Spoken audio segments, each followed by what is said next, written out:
esa forma de relación entre una serie de números, que los llamo números generatrices. Entre ellos está el número pi, que supongo que toda la audiencia más o menos lo debe conocer, porque lo debió odiar en su momento cuando hacía matemáticas en el colegio, o al menos ocurre habitualmente. Y luego hay otros números como phi, ¿no? Y otros números que son llamados pues raíz de no sé qué, raíz de no sé cuántos. No voy a entrar a nombrarlos ahora porque la explicación también sería a lo mejor demasiado densa, ¿no? Pero que son una serie de números que están relacionados entre sí y producen una serie de patrones, y básicamente esas repeticiones en sus relaciones en distintos niveles fractales producen luego las geometrías, y producen después de las geometrías evidentemente lo físico, ¿no? Lo que todos vemos y estamos acostumbrados a entender como tal. Y cuando me refiero a físico también me estoy refiriendo también a relaciones energéticas, porque ya sabemos por las ecuaciones relativistas de Einstein que materia y energía es exactamente lo mismo, o sea, aparte de lo mismo, son diferentes maneras de ver el mismo tipo de fenómeno, por decirlo de alguna manera, ¿no? Y lo que son las matemáticas védicas pues es una forma de cálculo que viene de una parte de la India, que es el Valle del Hansa, que bueno, digamos que son herederos de un conocimiento de una cultura antigua que era la cultura aria, que se dice, se especula, se habla, lo digo porque no se ha demostrado, pero bueno, es bastante evidente que es así, que viene de una cultura más antigua que la antigua Sumeria, y estaríamos hablando pues, de una Atlántida, por ejemplo, o culturas más antiguas incluso, ¿no? Pues esta gente tenía una serie de conocimientos, y uno de estos conocimientos de cálculo son estas llamadas matemáticas védicas, que han sido redescubiertas en el último siglo aproximadamente, y que lo que permiten es calcular a las personas desde un punto de vista armonizado con cómo nuestras mentes entienden la realidad, por decirlo de alguna manera. Entonces, son de cálculo hiper rápidos que nos permiten, por ejemplo, hacer una división de 3 cifras por 9 y dar los decimales, ¿no? Y pues esta es la diferencia, ¿no?, entre las matemáticas védicas y las matemáticas áureas, ¿no? Las matemáticas áureas serían más las matemáticas que demuestran esta teoría de campos unificados, y las matemáticas védicas serían una aplicación práctica que no viene de lo que yo, digamos, de lo que yo estoy descubriendo, sino que viene de algo que ya se conoce y que se ha heredado, ¿no?, conocimiento heredado, pero que es tremendamente interesante porque te ayuda también a entender las cosas de forma distinta, ¿no? Porque en el momento en que uno se educa y aprende a procesar las cosas de una forma mucho más en consonancia con lo que tiene que ser, su mente cambia, aunque él no sea consciente de que se está produciendo ese cambio, ¿no? ¿Podrías poner algún ejemplo sencillo de este sistema de cálculo fractal? Sí, el sistema de cálculo de las matemáticas védicas, pues mira, hay un ejemplo que es, bueno, que pongo muchas veces, ¿no?, que es, por ejemplo, elevar un número de 3 cifras al cuadrado, y es tremendamente interesante, ¿no?, cómo funciona, ¿no? Y bueno, por ejemplo, coge un número como podría ser, me lo voy a inventar ahora, ¿no?, 106, y entonces lo que hacemos es tomar como base fractal 100, y sabemos que lo que está excediendo de esa base fractal es 6 unidades, ¿de acuerdo? Y entonces tomamos ese número en dos partes. Ese 6 le sumamos 6 más, y obtenemos 12. Y esto nos queda con el 100 anterior, ¿no? Y obtenemos 112. Y por otro lado ponemos una barrita, si queréis, o un separador, y multiplicamos ese exceso por sí mismo. 6 por 6, 36. Y si los oyentes o las personas que estén viendo el vídeo cogen una calculadora, podrán comprobar que efectivamente el cuadrado de 106 es 112,36. Lo he dicho mal a nivel de dígitos. Claro, esto suena como un truco, tipo como la mnemotecnia, pero aplicado a las matemáticas, ¿no? Un truco Sí, de cálculo, sí, pero en sí mismo es sí. un sistema Efectivamente. que se basa en eso. Efectivamente, no, y además no hay solo una regla de cálculo, sino que en realidad son 16 que se llaman sutras, y que además tienen subsutras, o sea, subreglas de cálculo derivadas de las primeras reglas, ¿no? Y que, bueno, después tienen evidentemente toda una derivación una explicación matemática compleja de cómo se puede llegar a eso, ¿no?, con fórmulas ya bastante avanzadas.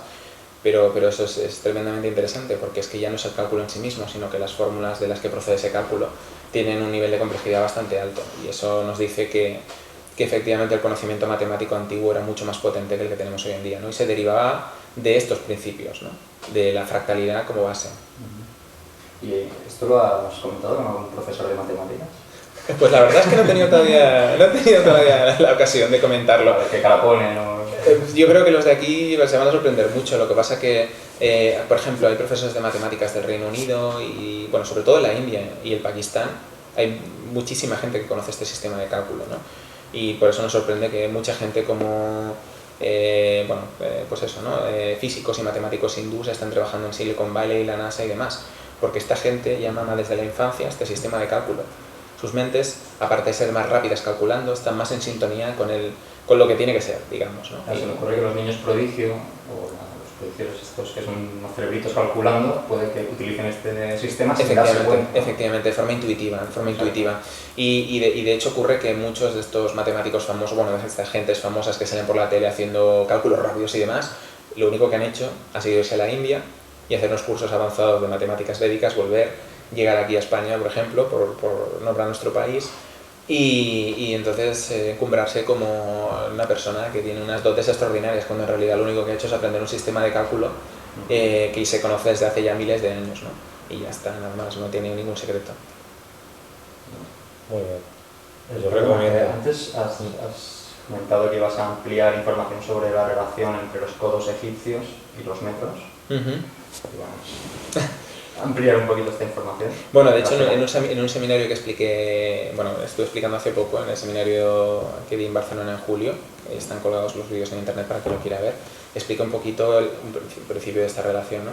Que hay una relación ahí muy importante, y de hecho hay un arquitecto de Barcelona, que es Miquel Pérez, que hace poco ha salido en la Contra de la Vanguardia explicando estos temas, que lo comenta. Dice, por ejemplo, la pirámide de Giza, la Gran Pirámide, es la única que tiene zócalo, y precisamente el zócalo tiene la distancia de lo que es la medida del codo egipcio. O sea, imaginaros qué tremendo importante debe ser esta relación matemática para haberla dejado impresa hasta la única pirámide que tiene zócalo, ¿no? Por nombrar una de las relaciones matemáticas, ¿no?, que hay ahí, pero que básicamente es un fundamento de cómo se construye, como decíamos antes, la realidad a nivel geométrico matemático, ¿no? Y tiene que ver con dos números fundamentales, que son el número pi y el número phi, que nace de la proporción áurea, ¿no?, la sucesión de Fibonacci y demás, ¿no? Entonces, ¿qué ocurre? Que la relación de estos dos números, para producir este codo egipcio, te hace llegar a una serie de conclusiones que te permiten ver otras relaciones matemáticas, ¿no? Una de las cosas que encontré aplicando estos números y demás en lo que son formas geométricas tridimensionales, y fue tan fácil como poner las fórmulas en el Excel y ir probando números y demás, es que la esfera de diámetro 1, es decir, la esfera que está en resonancia con la unidad, si queréis llamarlo así, su volumen llega hasta el cuarto decimal en coincidencia con lo que es esta relación matemática del codo egipcio, ¿no?, del número pi y el número phi. O sea, es bastante interesante. Pero es que a partir de aquí después hay toda otra serie de derivaciones a nivel de ecuaciones matemáticas y demás que te llevan a unas conclusiones muy interesantes, muy interesantes. Y luego encima, si esto se extrapola teniendo en cuenta conocimiento antiguo, y en este caso me voy a parar a lo que es el lenguaje hebreo, todavía te lleva a unas conclusiones más importantes aún, ¿no? Y no estoy yendo más adelante porque, claro, deberíamos ahora a lo mejor colocar los números para que los que están viendo el vídeo se dieran cuenta de lo que estoy hablando y demás, ¿no? Porque es muy complejo lo que estamos diciendo, y sin mostrar los números y mostrar las relaciones sería un poco como construir el castillo de naipes, ¿no? Yo estaría aquí explicando cosas que para mí son naturales, y probablemente los que están viendo el vídeo estarían pensando, bueno, sí, esto es fantástico, pero como no lo vea escrito en una pizarra, no vea los diagramas, no voy a entender nada absolutamente, ¿no? Así que lo que os recomiendo es que vengáis a este festival Cognos y podréis descubrir todo esto que estamos hablando ampliado, ¿no?, entre otras cosas. Ahora vamos a un segundo de publicidad para el señor Adrián. Yo quiero decir que Adrián va a hacer una serie de seminarios, talleres a nivel nacional, a nivel español, y si vosotros se lo pedís, también se podrá hacer en América, en la parte de México, Argentina o en otras zonas donde creáis que os guste este tema. Y voy a hacer una pequeña postilla, y es que como con Marco tenemos la sintonía que tenemos y estamos tan a la par en los temas y demás, es muy probable que dentro de poco estemos también haciendo seminarios y talleres juntos, que yo creo que va a ser un gran tema, porque cada uno tiene sus puntos fuertes y ahí estamos nos complementamos muy bien y tenemos puntos de vista diferentes sobre los mismos temas, y esas visiones dispares hace que se puedan completar mucho mejor las cosas. Y yo creo que ahí va a haber un acople, un equipo muy interesante para en este futuro inmediato poder también crear una serie de talleres y seminarios que estén pues mezclando todo este conocimiento que explica Marco de Nassim Haramein y todo lo que él trae de Dan Winter y toda su propia elaboración, porque él ha ido mucho más allá dentro de estas teorías de Dan y de Nassim. Y después pues cómo todo eso se relaciona con todo lo que yo estoy explicando y enseñando en mis talleres y seminarios también. Y parte de esos seminarios y talleres lo estamos subiendo a través de la Caja de Pandora, ya que todos los que vemos aquí somos parte de la Caja de Pandora, en más o menos medida, cada uno aporta lo que realmente quiere. Y ahora vamos a seguir el trabajo de Marcos, que para mí es más desconocido en este aspecto. Sé que tiene un web, vamos a decir, de música online 24 horas, donde también aporta todo este conocimiento de esta nueva, no nueva, sino física, que no se habla normalmente. Y no es cómo se llama la web, si todavía está funcionando, y infórmanos. Bueno, pues todo es cierto. Yo hace unos 6 años empecé un proyecto que se llamaba Radio Evolución.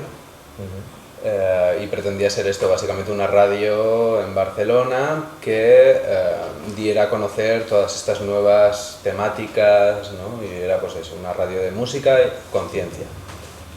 Y bueno, en todo el proceso de lo que ha sido, hasta que nos pusieron una multa de 120.000 euros, entonces paramos la emisión en las ondas y hemos seguido pues por internet, ¿no? Y es curioso también que es esto, ¿no? Cuando tienes un medio de comunicación que solo habla de estas temáticas, es curioso cómo enseguida se lanzan a por ti y tal, que es una de las cosas por las que también creemos que son unas temáticas bastante importantes. Yo, centrándote en quién soy yo, pues bueno, básicamente yo soy una persona normal, dedicado así básicamente a la producción musical, que en un momento dado en mi vida empecé a tener una serie de experiencias que me despertaron una serie de inquietudes y que me hicieron, ya te digo, ayudándome de la serendipia, un poco de la casualidad, de la suerte, encontré una serie de libros y una serie de cositas que enseguida hicieron que mi mente se revolucionara junto con estas experiencias que había tenido, y empecé a buscar. Y en ese proceso de búsqueda pues acabé montando esta radio y exponiendo todo aquello que había encontrado, ¿no? Que son, pues ya te digo, todas las teorías tanto de Nassim Haramein como de Dan Winter, como de un montón de gente, el biólogo Bruce Lipton, como Vernon Wolf, un psicólogo con el que también he estudiado en Estados Unidos, que tiene una rama de la psicología que se llama holodinámica, un par de años de medicina china también para poder comprender todo lo que es la filosofía que viene de allí y que tiene que ver con una medicina energética, y ya que evidentemente, como ha dicho Adrián, sabemos que la materia es energía y la energía es materia, pues si tenemos ahí una ciencia milenaria que nos está explicando que tenemos una serie de meridianos en el cuerpo energéticos y que simplemente presionando en puntos podemos mejorar nuestra salud, es curioso que cualquier médico en la universidad no estudie estas cosas, ¿no? Entonces, pues es esto. A raíz de todo esto, de todas estas ramas que he ido estudiando y luego ya cuando empecé el proyecto de la radio, que me puse pues bastante en serio a indagar, investigar y conocer todo lo que pude, pues realmente me fui dando cuenta, ¿no? de dónde hay, cuáles son todos estos puntos de nuestra ciencia en los que las teorías se derrumban, y un poco intentar acercarlas al público, ¿no? Y sobre todo acercarles la parte que es más práctica del asunto, ¿no? Porque ya podemos estarnos centrando en teorías, en conspiraciones, pero al final yo creo que lo más importante para poder entender es lo que es el concepto del amor. Porque fue aquello que, cuando antes estábamos hablando sobre la escisión que hubo, ¿no? Entre cuando se empiezan a apropiar del planeta, ¿no? Después de hacerse sedentarios,